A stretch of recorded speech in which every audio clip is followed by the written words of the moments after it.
Bueno, buenas tardes a todos.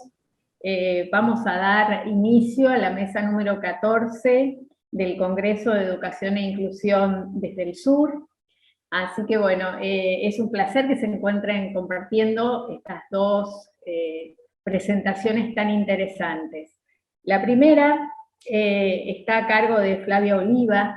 Flavia es docente de nivel inicial, actualmente está como docente en la sala de 5 años del Jardín de Infantes número 7, Piedra Libre de la ciudad de Ushuaia, Tierra del Fuego, y nos va a contar una experiencia muy interesante porque a partir de un acontecimiento, eso provoca una construcción de una experiencia positiva tanto para niños como para docentes como para familias. O sea, hacen de ese acontecimiento, de esa situación inesperada, algo constructivo, colaborativo y de amplio crecimiento para esa comunidad educativa en la cual ella se encuentra. Ojalá todos puedan tomar estos conocimientos para multiplicarlos en otros lugares.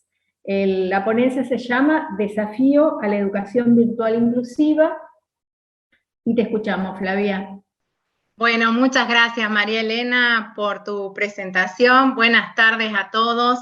Y bueno, voy a comenzar compartiendo un pensamiento que tengo todos los años cuando voy a recibir un grupo nuevo de alumnos en el Jardín de Infantes, y es que pienso siempre en lo importante y en la responsabilidad que tengo de garantizar la trayectoria educativa a ese grupo que me toca recibir, y también teniendo en cuenta las individualidades de cada uno.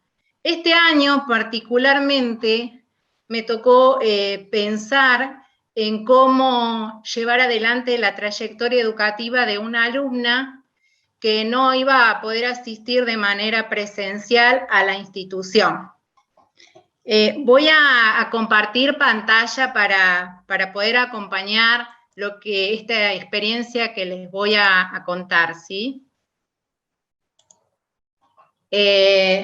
Bueno, el 8 de marzo en la provincia de Tierra del Fuego retornamos a la educación presencial en el marco del plan Regreso Cuidado a las Escuelas, pero bueno, no todos pudieron regresar a la presencialidad, y este es el caso de mi alumna, el cual cuando regresamos, la familia se comunica conmigo para informarme que su hija no va a poder asistir a la institución de manera presencial por ser paciente de riesgo, a lo cual inmediatamente me intereso por saber cuál es la situación de salud de la niña, y la situación de salud tiene un diagnóstico displasia broncopulmonar, nació prematura, estuvo con respirador, le realizaron traqueotomía, al año y medio le retiraron la cánula, pero su situación actual está con el orificio de la traqueotomía todavía abierto, a la espera de ser intervenida quirúrgicamente lo más pronto posible. Debió ser el año pasado, pero bueno, en el contexto de pandemia que atravesamos no se pudo realizar la cirugía, y teniendo en cuenta que vivimos en Ushuaia y que para esta cirugía debe viajar a Buenos Aires. Al informarme esto, la mamá, bueno, queda pensando cómo vamos a trabajar. Sí, el año pasado nos acostumbramos a trabajar, bueno, nos tocó llevar adelante la educación de los niños a través de la virtualidad o acercándoles materiales. Quizás debía seguir de esta manera la educación de la niña, pero había una diferencia. El resto de sus compañeros ya estaban en el jardín, ya estaban en la presencialidad, pero ella no podía acceder a la presencialidad e iba a tener que continuar desde lo virtual. Me tocó una situación impensada. Tenía alumnos en la sala y una alumna en su casa esperando poder trabajar, poder encontrarse con sus compañeros, compartir un momento. Entonces se me ocurre en esa primera semana de transitar el jardín, esto que nosotros llamamos el periodo de inicio, el periodo de habitación, le propongo a la familia que su hija pueda compartir junto a sus compañeros un momento, que aquí sería un momento narrativo de la jornada, donde iba a compartir el cuento El monstruo de los colores, un cuento que habla de las emociones, justamente. Y previo a realizar la conexión con la alumna, le cuento a sus compañeros. Quiero aclarar que cuando arrancamos la vuelta a la escuela, al jardín, lo hicimos en burbujas, así que esta es la burbuja a la cual correspondía a mi alumna. Les cuento a sus compañeros que si bien hemos retornado y tenemos los cuidados, seguimos cuidándonos, la situación de su compañera es particular, necesita más cuidados, y por ese motivo no puede estar en la sala con ellos. Pero que no esté en la sala con ellos no quiere decir que no podamos compartir. Así que por eso, así como ellos lo hicieron el año anterior, ahora ella va a estar desde mi teléfono, escuchando el cuento, compartiendo, y ellos en la sala. La verdad que esta experiencia fue enriquecedora, nos movilizó mucho, y sobre todo a mí, que soy la responsable del grupo, lo cual me hizo pensar que si esta no sería la forma de trabajar y de encarar la manera didáctica, los trabajos didácticos con la alumna, de esta forma simultánea, alumnos presentes y mi alumna desde la virtualidad en simultáneo. Sería una modalidad de trabajo que cuenta con la particularidad de compartir sincrónicamente las propuestas didácticas. La familia no dudó en tomar esta propuesta que les hice, el equipo directivo del jardín también, y así fue como puse en marcha esta propuesta de trabajar. Los días viernes preparaba material, organizaba todo. La mamá se acercaba al jardín a buscar el material, porque la idea que al poner en marcha las propuestas, la niña en su casa tuviese los mismos materiales que sus compañeros. Yo indicaba la consigna al mismo tiempo que recibían sus compañeros la consigna en la sala, ella la recibía en su casa.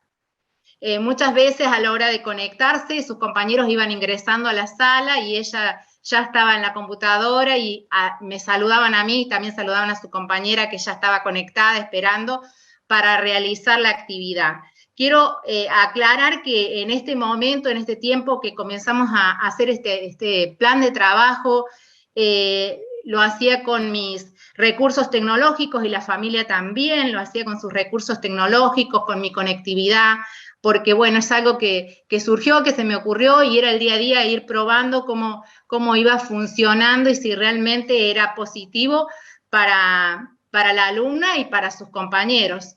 Requería esto del acompañamiento de otros docentes de la institución, porque los niños en la sala, en el jardín, tienen sus demandas, sus necesidades que también hay que atenderlas, y asimismo tenía que responder a las necesidades de la alumna que estaba conectada en su casa. Como todas las propuestas del jardín, había propuestas que le interesaban más que otras, a veces se dispersaba, pero bueno, fue funcionando la propuesta. El equipo directivo del jardín pone en conocimiento al Ministerio de Educación de esta modalidad que estaba llevando adelante con la alumna, de incluirla a la sala desde la virtualidad, y el Ministerio de Educación de la provincia nos provee dispositivos tecnológicos tanto para la alumna como para mí, para que podamos continuar esta propuesta que estábamos llevando adelante. Con el correr de los días se fueron sumando otras actividades que se hacen en el jardín, que son las actividades de área, en la cual los referentes de las mismas no dudaron en sumarse a esta propuesta de acompañarme, y así es como, bueno, acá podrán ver en la imagen, en la computadora en el piso, fue una estrategia que, no sé, se me ocurrió que puede la alumna tener una mejor mirada del profesor cuando está indicando, de ver a sus compañeros. En la casa, la familia, quiero destacar que también se ocupó de ambientar un espacio para que la niña se sienta como en el jardín, siempre estaba con el delantal.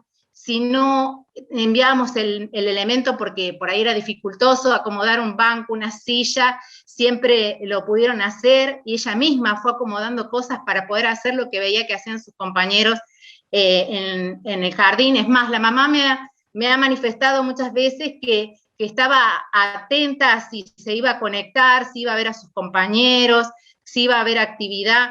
Así que, bueno, todo eso movilizaba a seguir trabajando. Acá, como podrán ver, también una clase de música. La computadora es parte de la ronda porque ella está ahí compartiendo esta actividad con sus compañeros. Tuve que incorporar un parlante porque por esta situación de salud de la niña, su tono de voz es muy bajo y a veces forzaba mucho la voz, y la verdad que no, eso provocaba enojo, y lo que menos queremos es que enojo, sino que lo pase placentero y que sea agradable esas conexiones que realizaba para encontrarse con tantas ganas con sus compañeros. Acá también un momento de compartir con la bibliotecaria, un momento de narración de un cuento, de lectura de un cuento. Podrán ver que nuevamente la computadora es parte de la ronda, del semicírculo que hacemos para trabajar, en el cual puede interactuar con los docentes y con sus compañeros también. También otras actividades que hemos compartido, los actos patrios, bueno, por protocolo no se pudieron realizar como normalmente lo realizamos en el patio, en presencia de papás y de la familia. Eso no lo pudimos hacer, pero bueno, los hicimos lo mismo en la sala, la seño lo grababa, y ella fue parte también de estos actos, tanto de los ensayos como del acto en sí.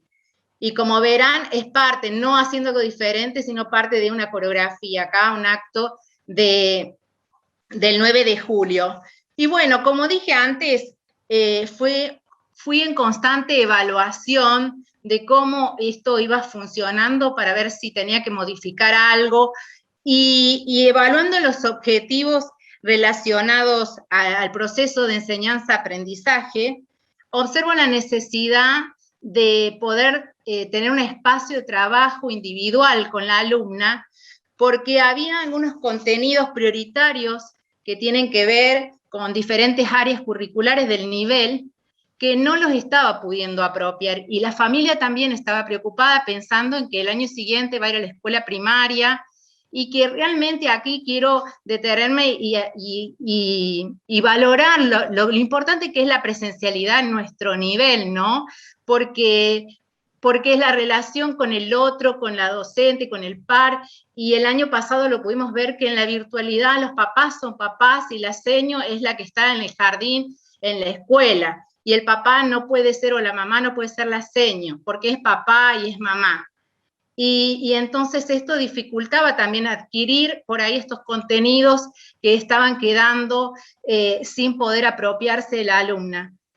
Desafiando más este plan de trabajo que es de la virtualidad, y en lo social estaba funcionando muy bien, pero para poder trabajar estos contenidos, para mí era imperante poder trabajar desde la presencialidad. Trato de conectarme y lo logro con su pediatra, y le propongo un plan de trabajo presencial, comprometiéndome a tener todos los cuidados que fueran necesarios para garantizar, antes que nada, su salud, ¿no? Que es prioridad. Y así es como, al retornar a las vacaciones de invierno, logramos que asista por primera vez en este año al jardín. Está bien, no como lo podría esperar, ¿no?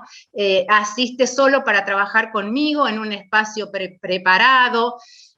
Yo puedo trabajar con ella porque su sala es en el turno mañana. Yo soy docente del turno mañana. Y este plan de trabajo especial de refuerzo educativo lo realizo en el marco de 10 horas cátedras que ofrece el gobierno de la provincia para poder trabajar más, yo poder darle este espacio, destinarlo a mi alumna que tanto lo estaba necesitando. Así que, bueno, me quedo al mediodía entre las 12:30 y 13:10, y ahí la espero. El personal, porteros de jardín, se encargan de tener esa sala lista, higienizada y preparada para recibirla. y ahí estamos trabajando, y algo que quiero destacarles en la imagen, que verán muchos títeres, ¿a qué se deben? Ella volvió al jardín, pero no hubo encuentro con los compañeros, hubo encuentro con la seño. Bueno, les cuento que estos títeres son sus compañeros. En este momento ahí son con quienes peleó, los retó, les prestó cosas, con algunos se enojaba, uno fue a la casa, después se enojó, lo peleó, y realmente es admirable cómo fue progresando. También en esos contenidos que quedaron medios truncados fue progresando, y cada experiencia y cada día fue enriqueciéndose más esta tarea. Y no dejamos de conectarnos virtualmente. ¿Por qué? Porque tenía que continuar esa comunicación, esa relación con los demás compañeros que solo los ve de la virtualidad, y con los otros docentes de la institución, porque va en un horario del jardín en el cual solo estaba conmigo. Acá quiso un día conocer la sala, así que también una buena predisposición de los porteros, que se encargaron de tener limpia la sala y preparada desde el turno mañana al mediodía, ahí nomás, rápidamente, se prepara la sala para recibirla a ella. Y ahí está, disfrutando de su sala, que solo la conocía desde lo virtual, ¿eh? La felicidad que tuvo cuando entró a la sala no se los explico, fue impresionante, estaba feliz, quería tocar todo, quería ver todo, porque todo lo veía desde lo virtual. Bueno, seguían faltando los compañeros, así que me arriesgué un poquito más y le pregunté a la mamá que habláramos con la doctora qué posibilidad había de sumar a este momento una compañera, porque sabemos todos, o sea, los que trabajamos en este nivel, que el 1 a 1, el trabajo con el par, es importantísimo, esa relación con el otro tiene que darse, así que les cuento que en la actualidad estamos trabajando al mediodía, nos encontramos ahí entre las 2:30 y ya 13:30, ya no es poco, 40 minutos, estamos una hora, y ahora se sumó a esta propuesta una compañera, que los papás autorizan también que se quede, así que nos quedamos y la esperamos ahí en la sala, mientras la limpian, la preparan, para esperarla ahí que llegue, y bueno, así como estamos compartiendo en este momento, momentos de trabajo, de actividad y de juegos, pero ahora con una compañerita. Insisto que seguimos conectándonos a la virtualidad, porque hay que continuar el vínculo con los demás compañeros y con los demás docentes de la institución, a los cuales todavía no los puede ver. Así es como estamos trabajando en este momento. No sé cómo estoy de tiempo, pero quiero compartirles un video. Flavia, con el tiempo. Perfecto. Voy a ir cerrando y quiero compartirles un video muy cortito, pero muy significativo, en el cual la van a poder ver, tanto en esta situación virtual, compartiendo con sus compañeros, como en la presencialidad que está pudiendo tener. Y quiero, antes de cerrar, decirles que esta propuesta que se me ocurrió y que no sabía si iba a funcionar o no, cuando se da y cómo se da y cómo está funcionando, se logra, y creo que así debe ser todo proceso de inclusión, gracias al compromiso de la familia, gracias al compromiso de sus compañeros, al compromiso del equipo interdisciplinario del jardín, al compromiso del equipo directivo. Todos nos comprometimos y pusimos muchísimo amor para que mi alumna pueda transitar su último año de jardín como a mí se me ocurrió. No sé si será la mejor manera, pero es la que yo pude darle para que ella pueda transitar este año tan importante de jardín. Les dejo el video. Muchas gracias por escuchar.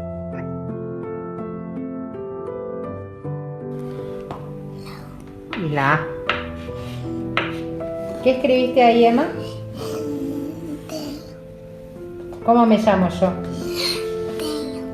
No, no me llamo Seña. ¿Cómo me llamo? ¿Cómo? ¿Cómo era? Fla. No, yo la doctora Huete. Acá estoy con la doctora. ¿Cómo se llama usted, doctora? Doctora Huete. Ah, ¿y cómo me encuentro de salud? Mal. ¡Ah! ¿Mal? ¿Qué tengo? Estás enferma. Estoy enferma. ¿De qué estoy enferma? No, no estoy enferma, quiero estar sanita. ¡No! ¡Coronavirus no!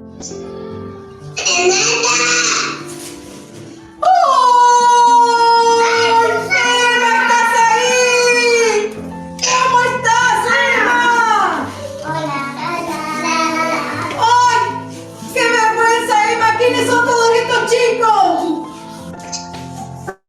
Compañeros. ¡Ah! ¡Son tus compañeros!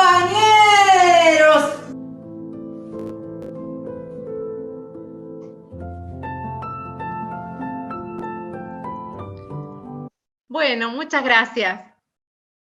Bueno, gracias a vos, Flavia, porque realmente es una experiencia que realmente incluye la emoción, y es importante porque el acto de educar debe incluir la emoción, la pasión, las sensaciones, los sentimientos, y realmente creo que todo nos atravesó tu trabajo por ese gesto maravilloso de comprender al otro, resignificar tu trabajo para acercarse y para acercar a la niña a sus compañeros y al conocimiento. Así que hermosísimo.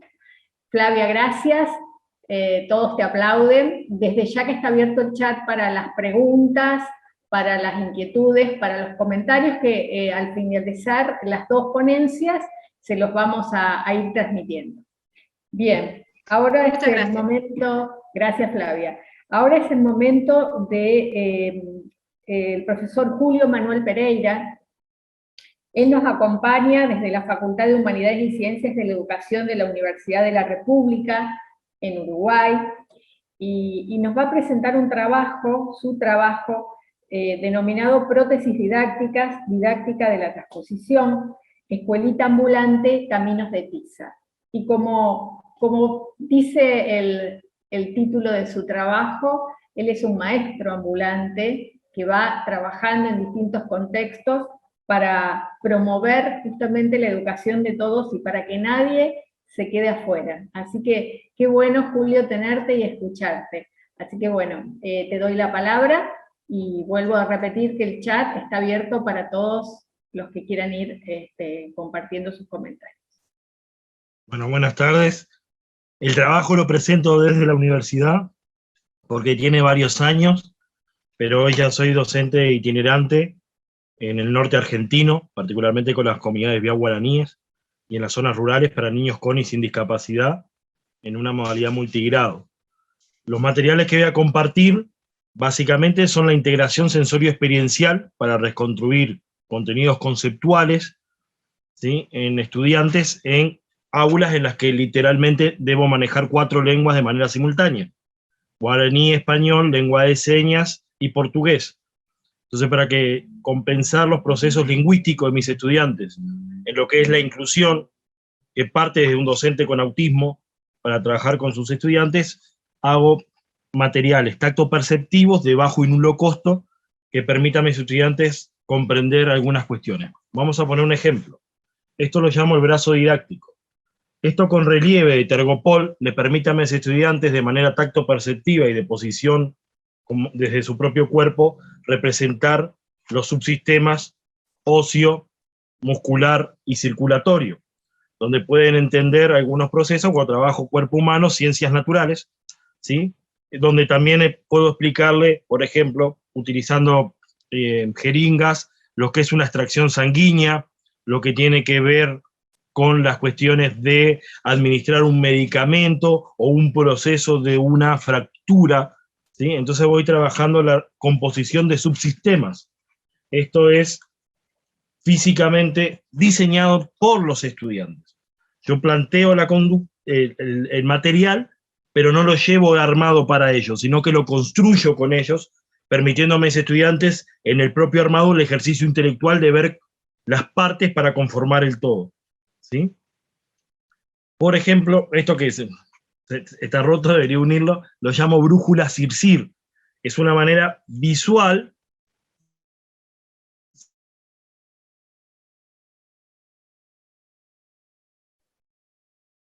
Bueno, parece que se le ha cortado la transmisión a Julio, ¿puede ser? Julio. Sí, de representar. ¿Me ven? Yo Julio, los escucho. se interrumpió Hola, en ¿me el ven? momento, se interrumpió en el momento que estabas mostrando la brújula. Bueno, Volvemos. ¿ahí me escuchan bien? Ahora sí. Esto le permite a mis estudiantes en tercera dimensión, utilizando la vista y el tacto, la diferenciación entre círculo y circunferencia. ¿Sí? El cuerpo completo y solo el contorno.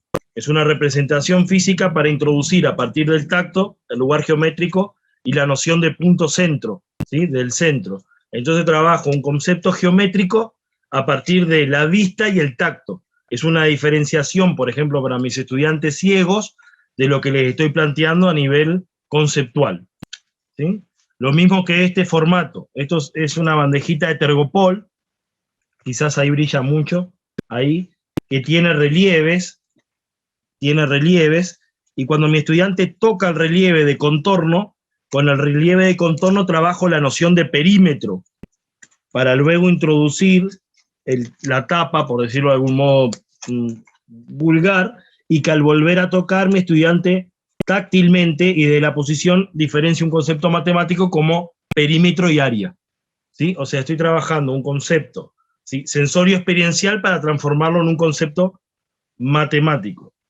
Después, por ejemplo, si tengo que trabajar sinónimos, me permito que mi estudiante, el alumno me ayuda mucho, mi estudiante, al ver que chancho, cerdo y puerco, o lentes, gafas y anteojos, lo remiten a la misma imagen, a la misma cosa, me permite entender el concepto sinónimos de manera ideovisual, a partir de imágenes.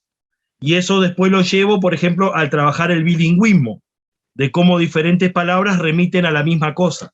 Entonces esa concepción de la cosa, ¿sí? A partir de una imagen, me permite entender, ¿sí? A mis estudiantes la noción de sinónimo como concepto lingüístico. Después, si tengo que introducir representaciones de ciencias naturales, como el corte transversal de la Tierra, ¿sí? Para mis estudiantes una forma de orden, de bajo costo pegado, esto lo acompaño siempre de nociones tactoposicionales, ¿sí? A partir de la reconstrucción del planeta Tierra.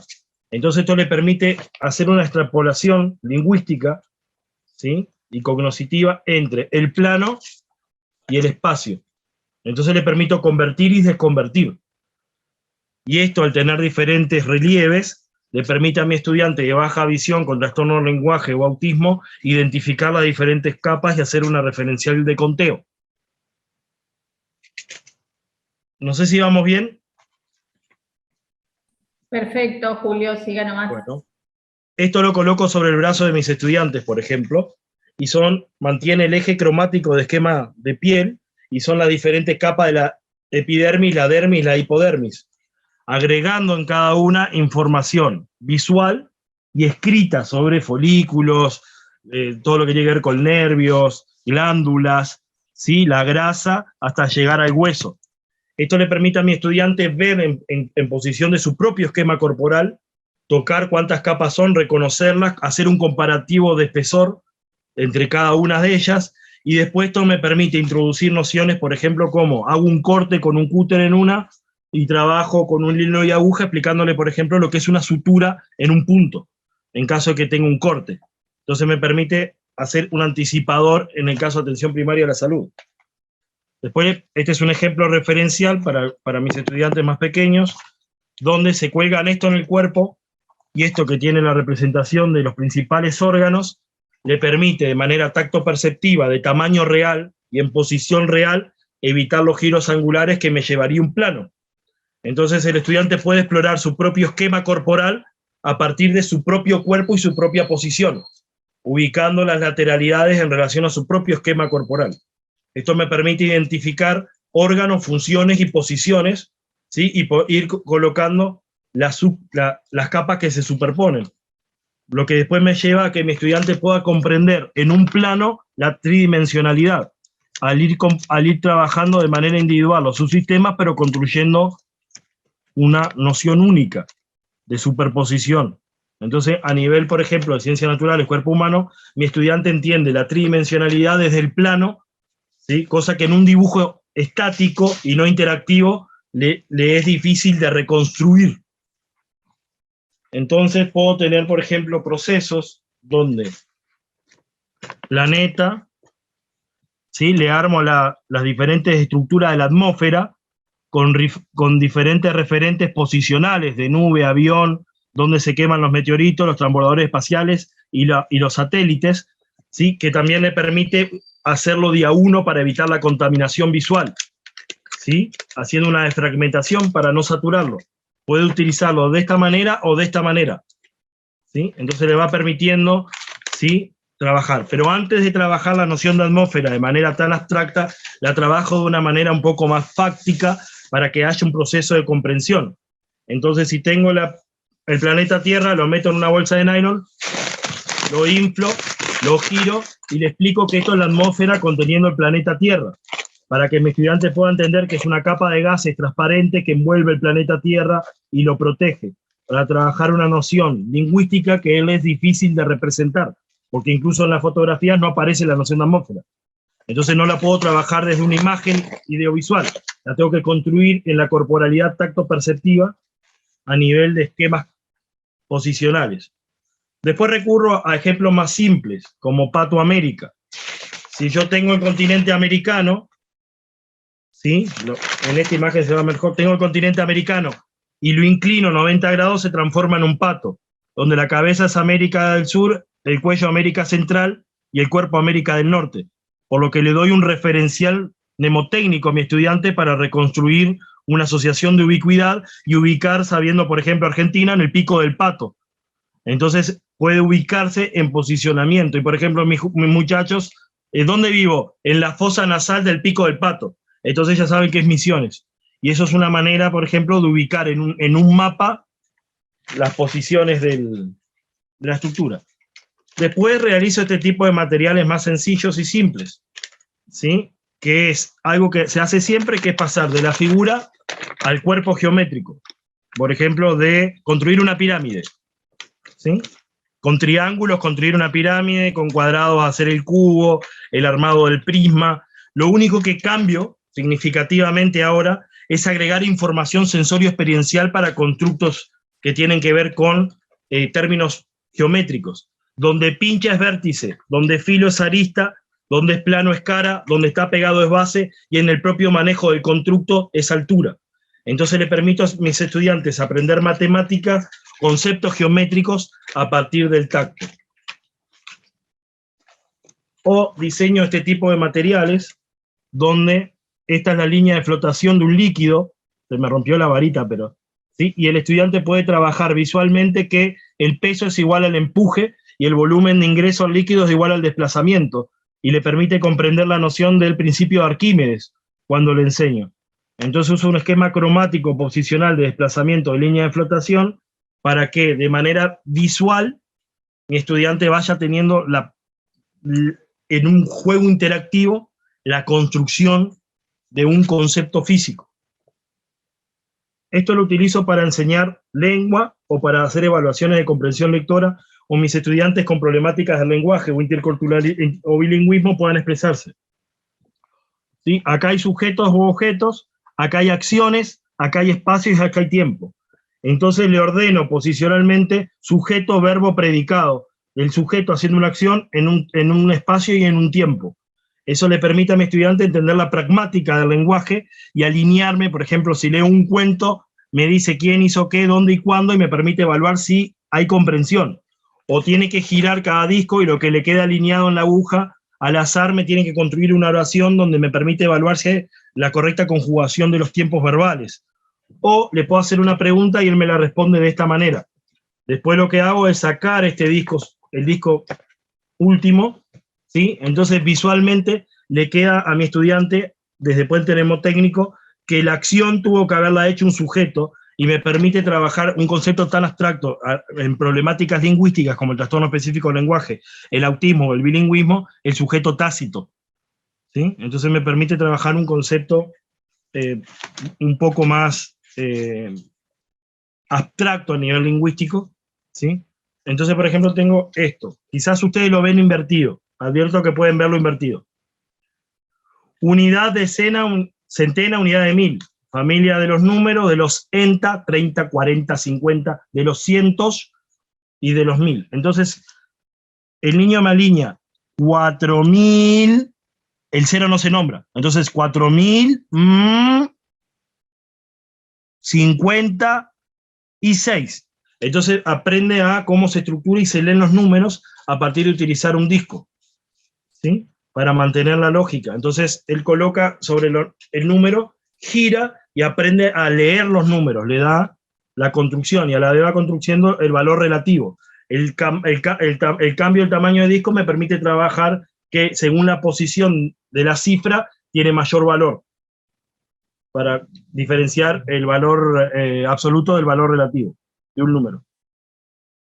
¿Sí? Esos son algunos ejemplos que voy trabajando con mis estudiantes para reconstruir. Ya tengo después más complejos, donde tomo exámenes o evaluaciones con discos de juegos, donde el estudiante, por ejemplo, me elige, no sé, acá hay vamos a elegir el sapo. El sapo, ¿qué es el sapo? Y me tiene que buscar. Es un reptil. ¿Y qué es? Insectívoro, profe. Y es anfibio. Entonces me permite trabajar en este tipo de combinaciones la comprensión entre hábitat, tipo de reproducción y tipo de alimentación. Y me permite evaluar si mis estudiantes comprendieron y pueden, a partir de un tipo de animal, discriminar las diferentes categorías que lo comprenden. Eso, por ejemplo, son didácticas artesanales. Es la manera que tengo de compensar las diversidades lingüísticas de mis estudiantes, donde la inclusión no se ajustan a diagnósticos. ¿Sí? Yo educo convencido que los logros de mis estudiantes son logros de mis estudiantes y los fracasos de mis estudiantes son fracasos míos. Entonces necesito siempre diseñar una estrategia que le permita a mis estudiantes reconstruir el conocimiento, a la vez de que no solo aprender, entre comillas, contenidos curriculares, sino ser capaz de diseñar técnicas de estudio y estrategias de aprendizaje de manera simultánea, a partir de utilizar elementos cromáticos, táctiles, posicionales.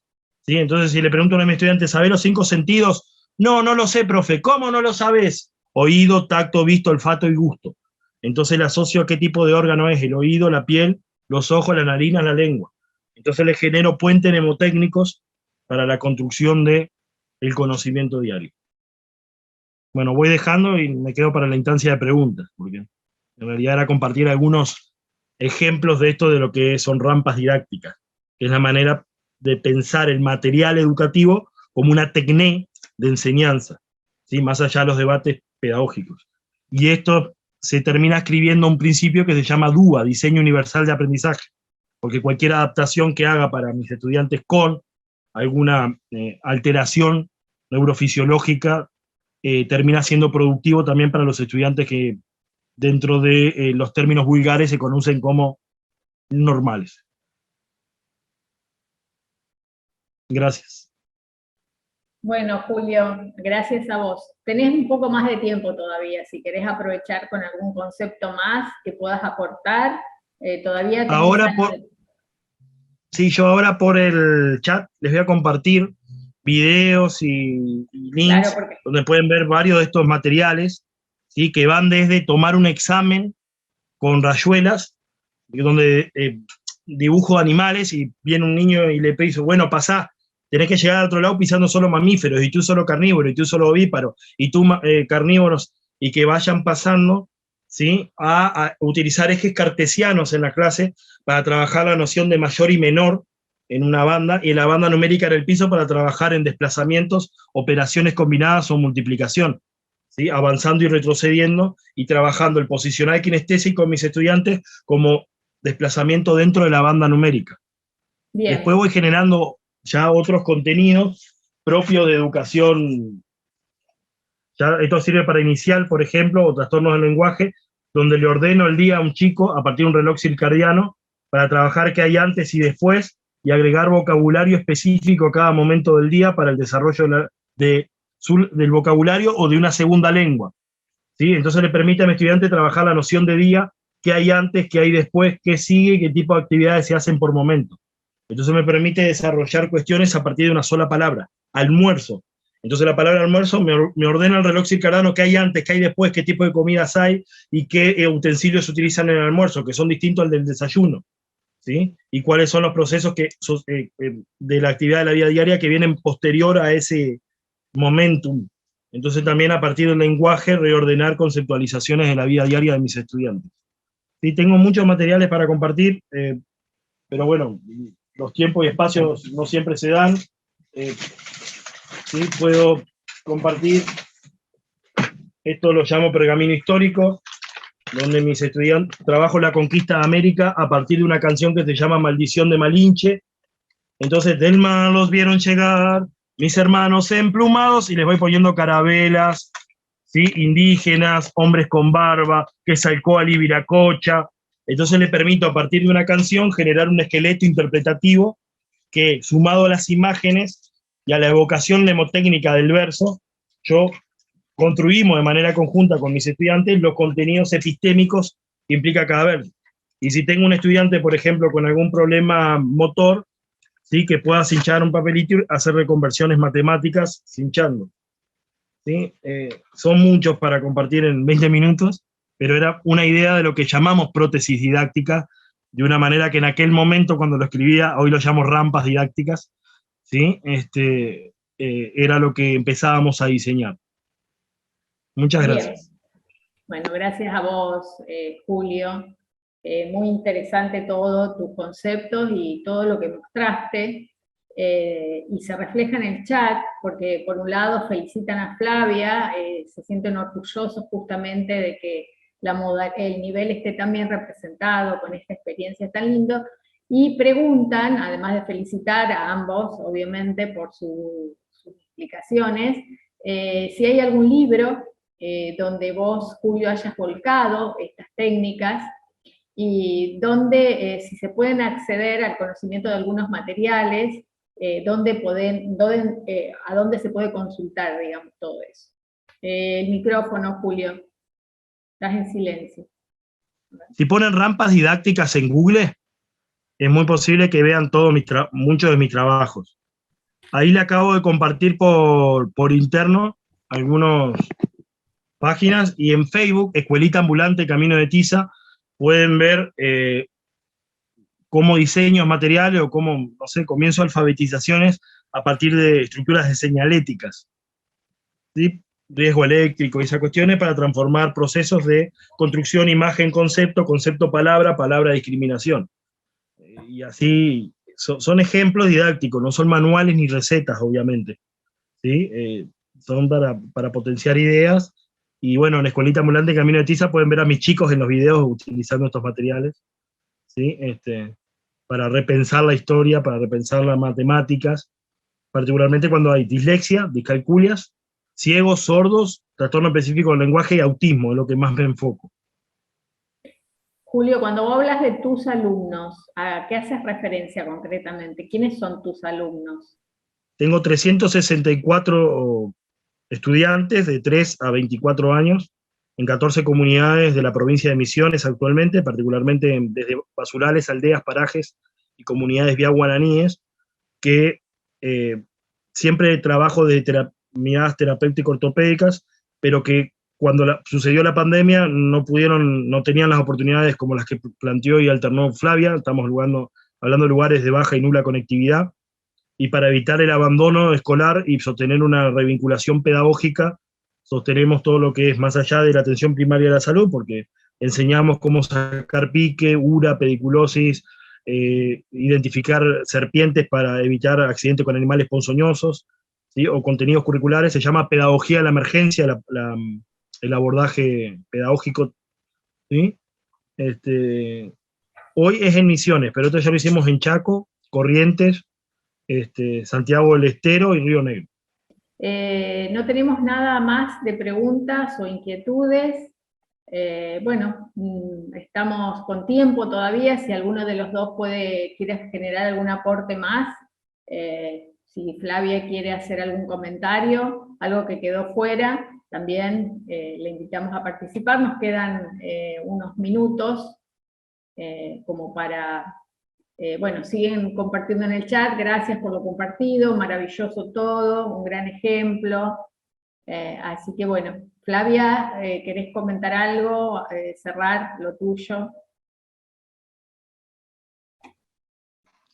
No, simplemente esto, como dije al final, que bueno, me emociona un poquito, pero decir que esta experiencia o este trabajo de incluir a la alumna a este último tramo de jardín, que es la sala de 5 años, es la forma que encontré de incluirla y que se logra, o sea, desde el primer momento hasta ahora, gracias al aporte de todos, al compromiso, ¿no? Como dije antes, al compromiso de la familia, al compromiso también de sus compañeros, que aún siendo pares, pudieron comprender por qué su compañera no está en la sala y está desde la virtualidad, y les puedo asegurar que el tener un grupo en la sala y una alumna conectada a la sala es impensado, y también requiere la atención de otros docentes, el compromiso del equipo interdisciplinario del jardín, el equipo directivo, como dije antes también, la predisposición de los porteros del jardín, de mantener en esta posibilidad que se brindó, que también en un comienzo pensábamos que no iba a poder ser, que pudiera asistir de manera presencial al jardín, y bueno, con mucho esfuerzo y cuidado se logró, teniendo todos los cuidados necesarios. Siempre tratamos de preservar la salud. Estamos a la espera ahora quizás pueda con la vacuna asistir, no sé, los últimos días de jardín, no sé, quizás, todo puede ser. Al principio era solo conectarse y un día logró entrar al jardín. Quién sabe, a lo mejor puede ir los últimos días con sus compañeros, que es lo que más ansía. Bueno, gracias, Flavia. Bueno, quiero rescatar dos cosas. El perfil desafiante que ella manifestó, que Flavia manifestó permanentemente, esa palabra, fue un desafío, fue desafiante. Creo que la educación tiene que ser eso, tiene que ser justamente un desafío. Pero también Julio aportó una mirada muy interesante a la construcción colaborativa con sus alumnos de aquellos recursos que les sirven, como un proceso metacognitivo de pensar cómo se aprende y cuáles son las herramientas necesarias para aprender. Creo que Julio, más allá de que nos mostró una cantidad de material muy interesante, que justamente nos da cuenta de ese puente necesario a hacer entre las necesidades de los alumnos y las oportunidades, mostró esto de se hace con el otro, se compone y se construye para pensar los procesos. O sea que ambas experiencias creo que nos dejan un capital de conocimiento maravilloso desde la experiencia directa, concreta y práctica. Así que bueno, yo voy a cerrar la mesa con un agradecimiento a todos los compañeros que estuvieron haciendo el soporte técnico y la gestión para que la gente pudiera ingresar a la sala, y bueno, seguiremos escuchando todas las experiencias del resto de las mesas para enriquecernos. Así que agradezco al Cuarto Congreso de Educación e Inclusión desde el Sur esta participación tan interesante. Gracias.